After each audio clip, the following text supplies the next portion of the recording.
দেখুন, উনি আসলে ঘোলা জলে মাছ ধরার চেষ্টা করছেন। এই ফেরিঘাটের যে অবৈধ টাকা তোলা, এই প্রতিবাদ কংগ্রেস আজ দীর্ঘদিন ধরে করে আসছে। এর যখন একটা সুফলের দিক দেখা যাচ্ছে, এই সময় উনি একটা ঘোলা জলে মাছ ধরার চেষ্টা করছেন। ওনাদের মদতই তো, ওনাদের মদতেই তৃণমূল আশ্রিত যে সব সমাজবিরোধী, তারা দীর্ঘদিন ধরে এই টাকা তুলে আসছে, তার প্রতিবাদ কংগ্রেস করে আসছে। এতদিন ওনারা বুঝতে পারেননি যে এটা অন্যায় কাজ। এখন যখন বিরোধীরা এটাকে নিয়ে আন্দোলন নেমেছেন, উনার এতদিনে উনার অবগত হয়েছেন এটা অন্যায় কাজ। তো এটা আমাদের কংগ্রেসেরই জয় আমি মনে করি।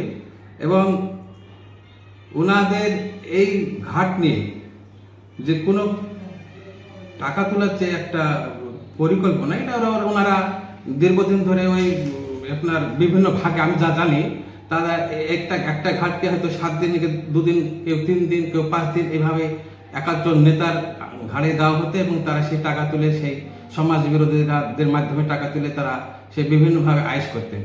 এটা আমরা অতি সত্বর বন্ধ করতে চেয়েছি এবং আমরা আন্দোলন করছি। আমরা সুপ্রিম কোর্টের অর্ডার, মহামান্য হাইকোর্টের অর্ডারের পর আমরা 10 তারিখ, আমরা 16 তারিখে ডেপুটেশন দিয়েছি। তারপরে আপনার এই 5 তারিখে বিডিওকে লিখিত জমা দিয়েছি। এটা অতি সত্বর বন্ধ করতে হবে, আর না হলে ফেরিঘাট টেন্ডার করতে হবে।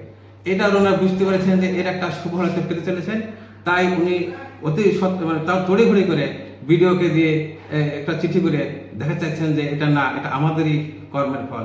এটা তা না, ডোমকলের জনগণ লোক জানে যে অ্যাকচুয়ালি কারা তোলাবাজি করেছে ওটা, আর কারা এর বিরুদ্ধে লড়েছে। কংগ্রেস যতদিন না পর্যন্ত এর ফল আসছে, ফ্রি ঘাট হচ্ছে, যতদিন না টেন্ডার হচ্ছে, এই আন্দোলনে থাকবে, রাস্তায় থাকবে, এই বলে